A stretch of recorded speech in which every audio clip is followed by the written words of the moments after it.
Hello and welcome everyone. आइए शुरू करते हैं हमारा आज का टॉपिक जो है इक्वी पोटेंशियल सरफेस। देखो नाम से क्लियर है, equipotential means equal potential. So definition क्या हो जाएगी, what is equipotential surface? It is that surface at every point of which potential is same. Means ऐसा कोई सरफेस जिसके हर पॉइंट पे पोटेंशियल की वैल्यू सेम रहती है, उसको हम क्या कहते हैं? Equipotential surface. देखो definition, equipotential means equal potential. So equipotential surface क्या बना है? It is defined as that surface at every point of which potential is same. ऐसा कोई भी सरफेस जिसके हर पॉइंट पे पोटेंशियल सेम होता है, उसको हम कहते हैं इक्वी पोटेंशियल सरफेस कहते हैं। आइए इसकी कुछ एक प्रॉपर्टीज को लेते हैं। What are the properties of equipotential surface? जो कोई इक्वी पोटेंशियल सरफेस है तो उसकी प्रॉपर्टीज क्या होती है? फॉर एग्जांपल मान लो हमारे पास में suppose this is any equi potential surface. ये मान लेते हैं कोई इक्वी पोटेंशियल सरफेस है, इस पे मैंने दो पॉइंट ले लिए, एक पॉइंट ए, एक पॉइंट ले लेते हैं B. Suppose a unit positive charge is moved from A to B। ये मैंने यूनिट पॉजिटिव चार्ज लिखा है कि मान लो हम इस यूनिट पॉजिटिव चार्ज को A से B तक मूव करवाते हैं। Then we know that work done in moving a unit positive charge from A to B is equal to VB minus VA। We know that work done in moving a unit positive charge from A to B क्या आ जाएगा? WAB is equal to VB minus VA। अगर हम ये कहते हैं कि ये सरफेस इक्वी पोटेंशियल है तो इस सरफेस पे हम कहीं भी कोई पॉइंट ले लें, कहीं भी मान सकते हैं, हर पॉइंट का पोटेंशियल क्या होगा? सेम होगा। It means potential of point B is equal to potential of point A। So VB minus VA क्या हो जाएगा? Zero. So we can say that WAB is equal to zero. तो हमारे पास में इक्वी पोटेंशियल सरफेस की पहली जो प्रॉपर्टी है वो ये आ जाती है, work done in moving a test charge over an equipotential surface is zero. किसी भी टेस्ट चार्ज को हम इक्वी पोटेंशियल सरफेस पे मूव करवाएंगे तो वर्क क्या आ जाएगा? जीरो आ जाएगा। Means no work is done in moving it charge over an equipotential surface. जैसे मान लो हम एग्जांपल लेते हैं कि कई बार एग्जाम में क्वेश्चन आ जाता है, suppose this is given an equipotential surface. ये कोई इक्वी पोटेंशियल सरफेस दे रखा है, इस इक्वी पोटेंशियल सरफेस पे किसी suppose we are given 50 microcoulomb charge और हमसे ये कहा जाए कि किसी 50 माइक्रोकूलम चार्ज को A से B तक मूव करवाने में calculate the work done in moving a charge of 50 microcoulomb from A to B। अगर ये सरफेस इक्वी पोटेंशियल है तो जितना पोटेंशियल A का होगा उतना ही पोटेंशियल B का होगा, मींस वर्क क्या आ जाएगा? जीरो। तो इस प्रकार के कंसेप्ट में we can say that work done in moving a charge over an equipotential surface is zero। इसी प्रकार से हम इसकी कोई दूसरी प्रॉपर्टी को समझते हैं, second property of equipotential surface. जैसे मान लो हमने अभी ड्रा किया था, suppose this is an equipotential surface. यहाँ पर कोई पॉइंट है A और ये मान लेते हैं हम दूसरा पॉइंट B। दोनों के बीच में जो सेपरेशन है DL small distance between point A and B। Now suppose a unit positive charge is moved from A to B, then we use another definition of work। We know that work is dot product of force and displacement। तो किसी unit, यहाँ हम unit positive charge को move करवाते हैं तो unit positive charge पे जो फोर्स लगता है उसको हम रिप्रेजेंट करते हैं वेक्टर E के द्वारा, इलेक्ट्रिक फील्ड इंटेंसिटी के द्वारा। डिस्प्लेसमेंट कितना है? DL। सो वर्क डन क्या आ जाएगा? Vector E dot DL। But ये हमने यहाँ पर दूसरी डेफिनेशन यूज करी है, work is dot product of force and displacement. But हमने जो पहले वाली डेफिनेशन थी उसके अनुसार हमने क्या प्रूव किया है, W A B is equal to 0। देखो अभी हमने प्रूव किया था W A B is equal to V B minus V A, but potential of B is equal to potential of A, so V B minus V A क्या बना 0, इसका मतलब work क्या हुआ 0।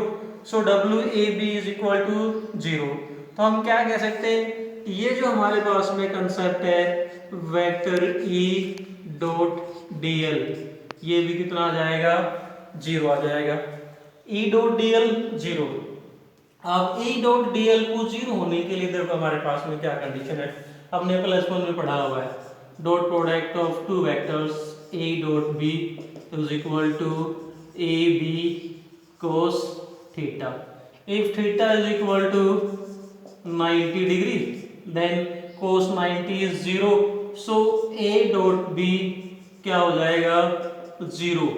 So we can say that कि if E dot DL 0 है, अगर ये डॉट प्रोडक्ट 0 है, इसका मतलब electric field is perpendicular to, देखो एक बार फिर से समझते हैं, A dot DL is equal to 0, इन दोनों के डॉट प्रोडक्ट को 0 होने के लिए क्या कंडीशन आएगी कि इलेक्ट्रिक फील्ड और डीएल क्या है, small displacement over this surface, इन दोनों के बीच में जो एंगल है वो क्या होगा 90, और ये कहते हैं कि electric field is normal to displacement. अब डिस्प्लेसमेंट तो सरफेस पे यूं है, तो इलेक्ट्रिक फील्ड कैसे होगा सरफेस के नॉर्मल होगा।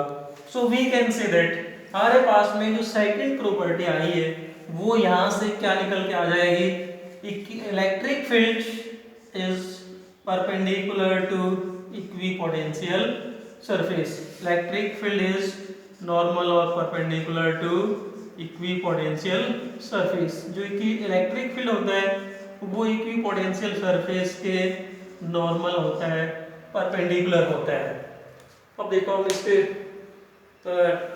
एग्जांपल लेते हैं कि let us take some examples of equipotential surface, और हम इक्विपोटेंशियल सरफेस कैसे ड्रा कर सकते हैं।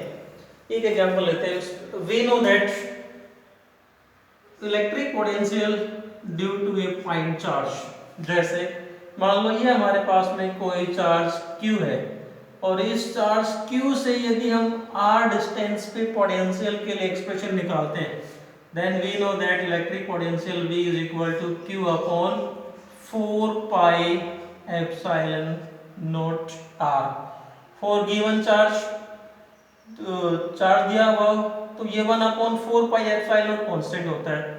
तो ये if r is equal to constant, अगर हम ये कहते हैं कि r is equal to constant, तो पोटेंशियल क्या आ जाएगा कांस्टेंट। इट मींस ये जो चार्ज है, ये चार्ज Q, इस चार्ज Q के चारों तरफ r डिस्टेंस पे, यदि हम r डिस्टेंस पे यहाँ पोटेंशियल निकालें, या फिर r डिस्टेंस पे यहाँ पोटेंशियल निकालें, या इतने डिस्टेंस पे यहाँ निकाल लें, या फिर यहाँ निकाल लें, हर पॉइंट पे पोटेंशियल क्या आएगा सेम आएगा।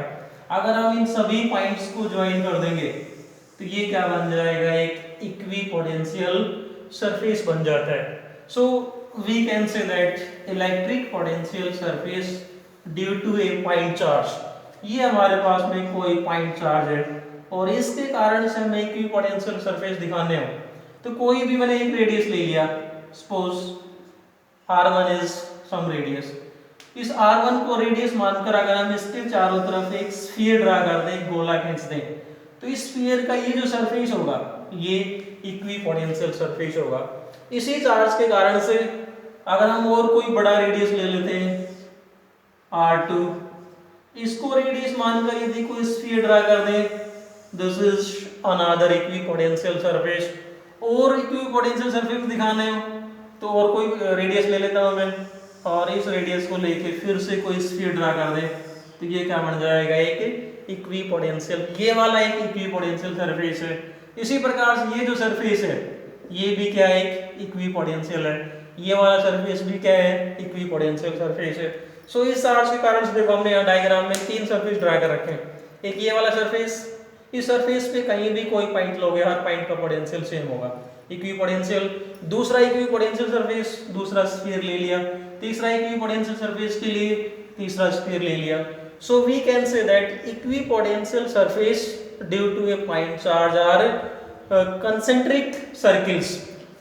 इसी प्रकार से हम एक दूसरा एग्जांपल लेते हैं इक्विपोटेंशियल सरफेस का. Suppose we have uniform electric field along X axis. ये मान लेते हैं इस डायरेक्शन में एक्स एक्सिस, इधर मान लेता हूं मैं Y axis and this is Z axis. अगर हम ये कह दें सपोज हमारे पास में uniform electric field is along X axis, X axis के अलोंग यूनिफॉर्म इलेक्ट्रिक फील्ड है, तो हम ऐसे कोई सरफेस ड्रा कर दें जो एक्स एक्सिस के परपेंडिकुलर हो. जैसे मैंने एक ये जो मेरे हाथ से मानो कि ये एक सरफेस है जो एक्स एक्सिस के परपेंडिकुलर है. हम इसको इस प्रकार से शो कर सकते हैं कि this is any plane which is perpendicular to X axis. अगर ये प्लेन एक्स एक्सिस के परपेंडिकुलर है तो ये वाला जो वाई जेड प्लेन है इसके क्या होगा, पैरेलल होगा. देखो ये वाई जेड प्लेन इसके पैरेलल ये हो गया. अगला सरफेस ड्रा करना हो तो अगला सरफेस हम यहाँ ड्रा कर सकते हैं, ये भी एक इक्विपोटेंशियल सरफेस है. इसी प्रकार से अगला सरफेस ड्रा करना हो तो ये भी क्या है कि equipotential surface. So these are the examples of equipotential surface. Thank you students, keep on watching. Thanks and have a nice day.